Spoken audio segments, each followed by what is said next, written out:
করিয়াছেন এই তামাম সংসার। তার পেয়ার হাবিব আহমদ মোস্তফা মোহাম্মদ মোস্তফা 1,24,000 পয়গম্বর মতান্তরে 2,24,000 পয়গম্বরের রোহানি আত্মার প্রতি ভক্তি সালাম রেখে, আমার পিতা মাতার চরণের প্রতি ভক্তি সালাম রেখে, আমার পীরে কাবলা বরফ পাগলা তেনার রোহানি আত্মার প্রতি ভক্তি রেখে এখানে উপস্থিত সাধুগুরু বৈষ্ণব যারা আছেন তেনাদের প্রতি বা তেনাদের চরণে রইল আমার মস্তক দণ্ডপাত। গান কমিটি যারা আছেন তেনাদেরকে রইল সালাম বা ভক্তি। উপস্থিত শ্রোতামণ্ডলী মুসলমান ভাইদের জন্য রইল আমার সালাম, আসসালামু আলাইকুম। সনাতন ধর্ম দীক্ষিত যিনারা তেনাদের প্রতি রইল আমার মস্তক দণ্ডপাত এবং নমস্কার। অন্যান্য জাতির প্রতি রইল আমার আন্তরিক ভালোবাসা। আমার যন্ত্র সঙ্গীত যিনারা আছেন তাদের প্রতি জানাই আমি সালাম বা ভক্তি। আমার বিপক্ষের গায়িকা যিনি মিনারা সরকার, বাংলাদেশের একজন সুনামধন্য গায়িকা, তেনাকেও সালাম ভক্তি রেখে আমি আতিয়া সরকার আপনাদের সামনে উপস্থিত হয়েছি। এখানে হয়তো পুরনো সাধু যিনারা আছেন তেনারা আমার আব্বাকে চেনেন। আমার আব্বার নাম মোহাম্মদ আক্কাস আলী শাহ, বেতাই চন্দ্রপুর বাড়ি ছিল, এখন আমরা চলে গেছি জীবননগর। যাক, আমি যে আপনাদের গান সঙ্গে সন্তুষ্ট করব এমন তৌফিক হয়তো আল্লাহ পাক আমাকে দেন নাই। তাই যাই দুখানা পাঁচখানা মহতের গান শিখে আপনাদের সামনে বা দেশ বিদেশ ঘোরাফেরা করি। চলার পথে বলার পথে ভাব ভাষায় যদি কোনো ভুল ত্রুটি হয় তাহলে ছোট ভাই অথবা সন্তান হিসাবে আমাকে ক্ষমা করবেন। ধন্যবাদ। আজকে সময় ক্ষেপণ হয়ে গেছে অনেক, যার কারণে আমাদের শিল্পীদের একটা স্বভাব আছে বন্ধনা করা। সেই বন্ধনাটা আমরা মাইনাস করে দোলমা গানের পরেই কিন্তু আমরা পালা শুরু করেছি। আর এই পালার মধ্যে কিছু কথা প্রশ্ন করেছেন জানার জন্য। মিনারা সরকার, তো মিনারা সরকার তোমার একটা অনুরোধ থাকবে, যেমন রেশমা পারভিনের সাথে আমি গান করে আসতে, গুরু শিষ্য গান হলো মধ্যে মাঝে আমার ভাই বললে ভালো, আতিয়ার ভাই বলে ভালো। তুমি শিষ্য, আমি তোমার গুরু, বড় ভাই তোমার রাস্তাঘাটে বাজার ঘাটে, কিন্তু আজকে নয়, আজকে তোমার গুরু, তাই না? তাই গুরু বাক্য যদি তুমি মেনে চলো অবশ্যই তুমি কামেল ওলি হয়ে যেতে পারো। হ্যাঁ, গুরু ধরতে হবে কেন এখানে কিন্তু আমার একটু ক্লিয়ার করতে হবে। আমার হুজুর পাক সাল্লাল্লাহু আলাইহি সাল্লাম ছিলেন আল্লাহর ভক্ত, আল্লাহ ছিল আমার রাসূলের গুরু, আর রাসূল ছিলেন আল্লাহর ভক্ত, আর আমরা সবাই রাসূলের উম্মত। এই হুজুর পাক সাল্লাল্লাহু আলাইহি সাল্লাম বিদায় হজে বলে গিয়েছেন, আহলে বায়াত আহলে বায়াত আহলে বায়াত। আমার বংশধর যারা, হে দুনিয়ার মানুষ, তোমরা সবাই আমার বংশধরের কাছে বায়াত গ্রহণ করবে। বায়াত হতে হবে আল্লাহর অনুসারী, আল্লাহর ওলি, আল্লাহ যারা সাধু গুরু যারা, তাদের কাছে বায়াত হয়ে, গুরু একটা বস্তু, গুরু একটা রূপ, এই গুরুকে চিনে গুরু ধরতে হবে। এই মুড়ি ধোয়া, বায়াত হওয়ার, গুরু ধরা কিন্তু এক কথা নয়। সে কথা আমি পরে আসবো, আগে ছোট্ট একটা গান করবো।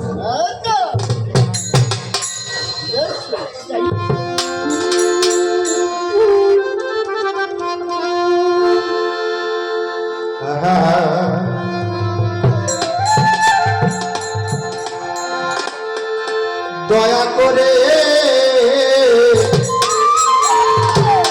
এসো দয়া,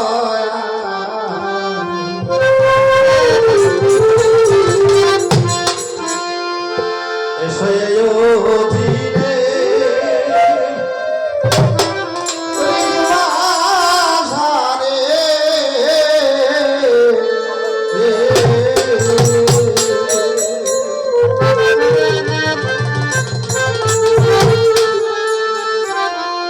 ও তুমি নিজ গুণে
ধরিয়া তুলো দয়াল আমারে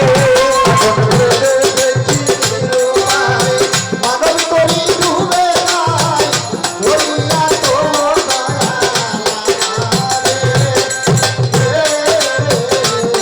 দয়া করে এসো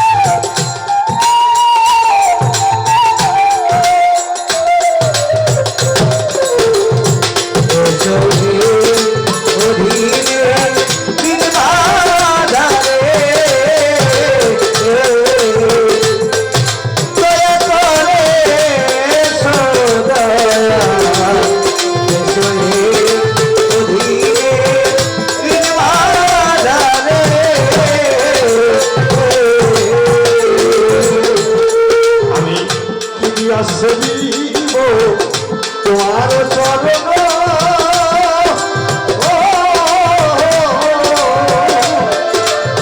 সাধন শক্তি দয়াল নাই ভক্তি